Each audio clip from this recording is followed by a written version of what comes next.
Alors, si tu veux, tu as le maintenant ordinaire qui est entre le passé et le futur, et puis tu as le maintenant qui est sans passé, sans futur. Et alors maintenant, donc la question que je dis, c'est maintenant. T'as pas le droit d'utiliser ta mémoire. Comment tu te sens si t'as pas le droit d'utiliser ta mémoire? Je me sens là, ici, quoi. Non, c'est déjà pas mal. Et est-ce que c'est bien? Est-ce que c'est une bonne expérience? Oui. Ah, très bien. Ouais, j'aime bien votre compagnie. Ah, c'est sympa.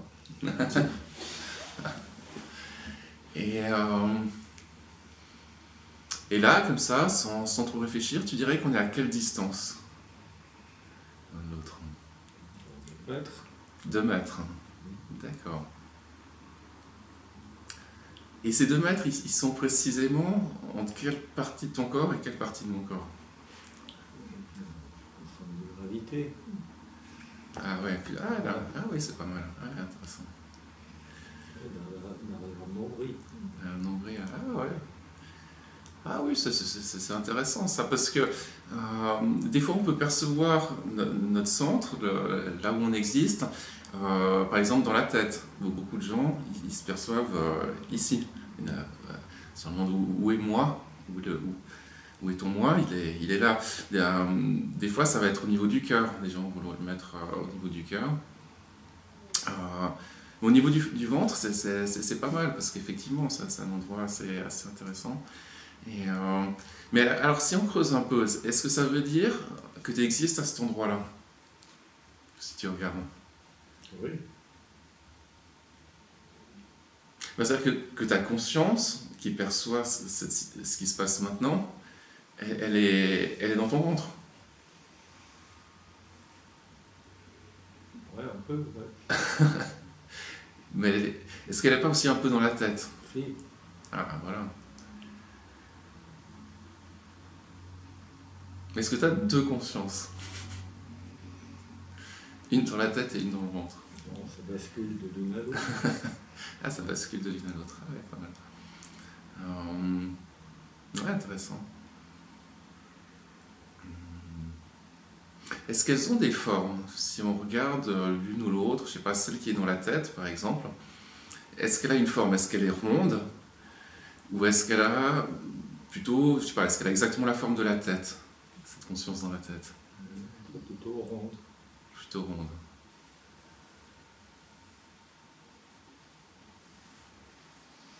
Au niveau du ventre, c'est plus ponctuel. C'est plus petit.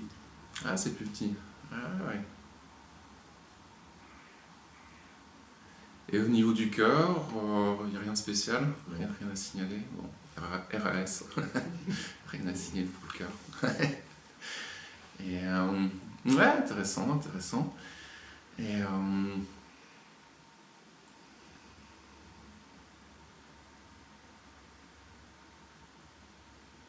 mais quand tu me vois, quand tu me regardes, Oui.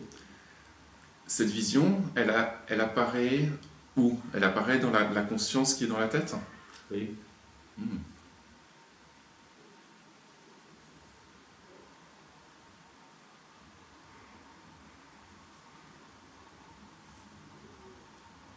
Puis si maintenant tu penses à l'image, par exemple tu me regardes et tu penses à cette scène avec moi, le décor, etc., ce que tu vois, et comment ça apparaît dans cette boule de conscience qui est dans la tête? Est-ce que c'est, je sais pas, une sorte d'écran qui apparaît au milieu, ou comme un écran comme ça vertical qui apparaît au milieu de la boule, ou bien est-ce que c'est plutôt une image qui est plaquée, je sais pas, qui est plaquée contre la boule de conscience qui est dans la tête, ou qui apparaît, je sais pas, d'une autre manière, qui sort de la boule de conscience, ou je sais pas.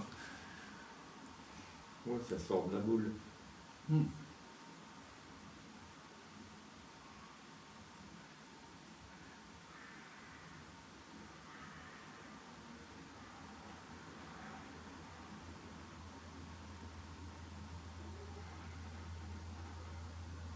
Mais est-ce que cette image qui sort de la boule, est-ce qu'il y a, je sais pas, quelque chose qui la rattache à la boule, je sais pas, un fil de lumière, ou je sais pas, quelque chose? Non.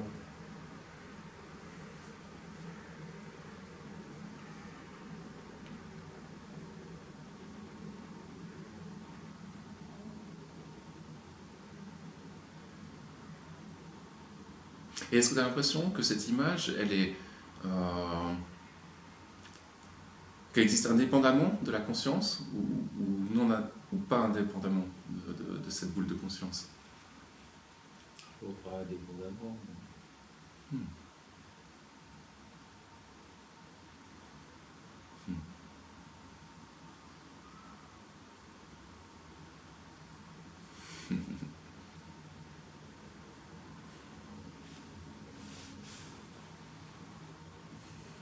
Et puis maintenant, depuis qu'on cause, est-ce qu'il y a quelque chose qui a évolué? Est-ce que cette boule, elle est devenue différente? Je sais pas, plus grande, plus petite, plus... Je sais pas, qu'il s'est passé quelque chose. Non, elle est stable. Elle est stable.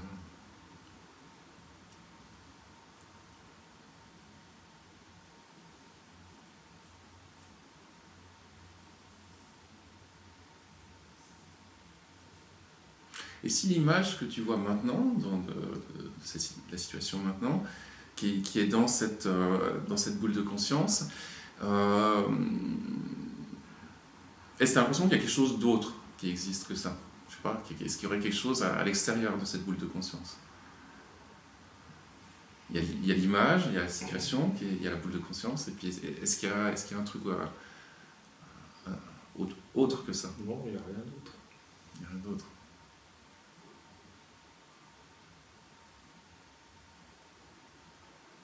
Et toi, Cédric, tu dirais quoi? Tu dirais qu'il y a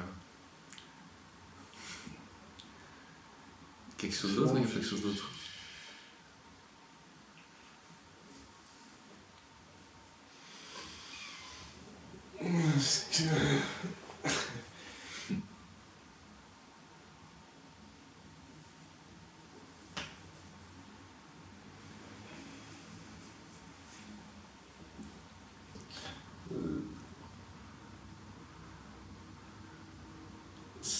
Cette boule de conscience, est-ce la conscience ou une image? Déjà, tu parles de boule. Cette boule, c'est une image ou c'est la conscience elle-même? Une image. Alors, est-ce que la conscience c'est la boule ou c'est ce qui contient cette image? C'est ce qui contient l'image. Alors ta conscience n'est pas une boule.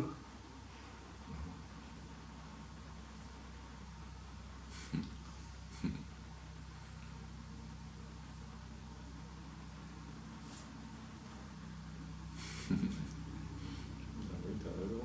C'est pas une boule.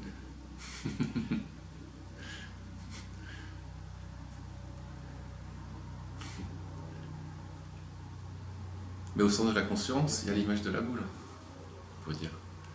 Oui. Ouais. Bon sentiment.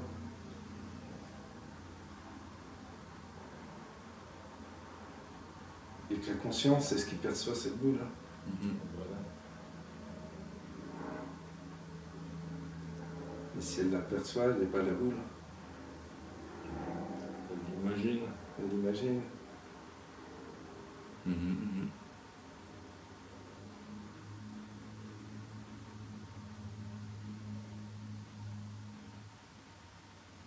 Ce qui est marrant, c'est que cette conscience, qui devrait être quand même le truc le plus évident du monde, le plus facile à voir, il est quand même vachement subtil. Parce que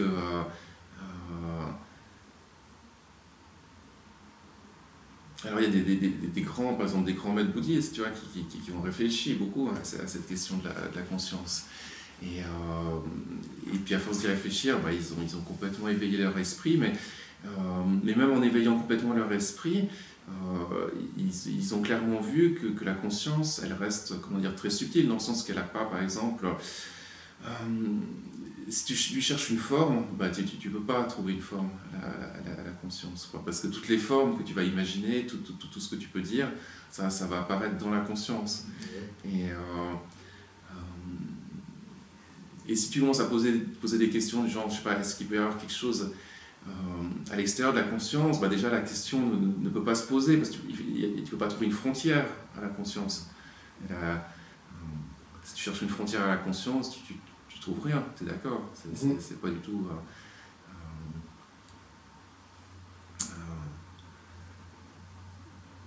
et donc cette conscience, je veux dire, voilà, elle a pas de frontières, donc comme elle n'a pas de frontières, elle n'a pas de limite, mais elle a pas de centre. Si tu cherches un centre, tu ne le trouves pas non plus, elle a ni centre, ni périphérie, elle a pas de...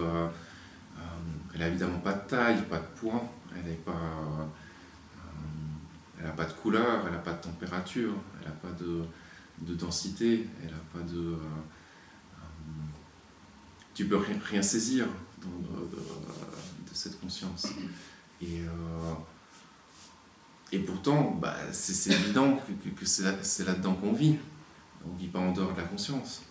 On ne vit pas en dehors de l'esprit. Là, c'est l'esprit avec un E majuscule. Et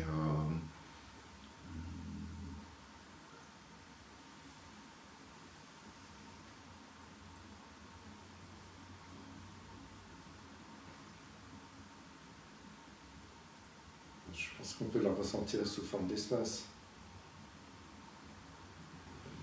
Sous forme d'espace sans limite. alors oui, moi, un espace sans limite, je pense que c'est vrai, ça me parle. Après, cet espace aussi sans limite, il est aussi... je dirais, il a un côté sans limite, infini, qui serait un côté... un certain aspect de cet esprit, ce côté vraiment, voilà, complètement infini, complètement insaisissable. Mais d'un autre côté, il y a aussi un aspect que je sens chaleureux, c'est-à-dire chaleureux dans quel sens qu'il accueille. Et puis qu'il accueille avec un grand oui, tout ce qui se passe, quoi. C'est... si tu...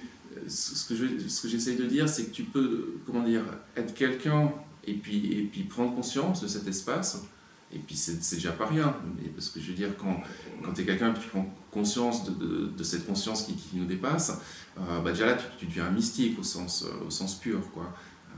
Mystique, ça vient du mot mystère, et c'est déjà vachement bien. Mais après, je dirais le truc suprême pour moi, c'est quand tu fais le truc inverse, c'est-à-dire que tu vas regarder ta petite vie, ta petite existence sur Terre, du point de vue de cette conscience. Et puis là, moi ce que je sens, c'est vraiment un grand amour, je dirais un grand amour maternel aussi, quelque part, où tu vois que quelque part il n'y a vraiment pas de problème, que tout ce que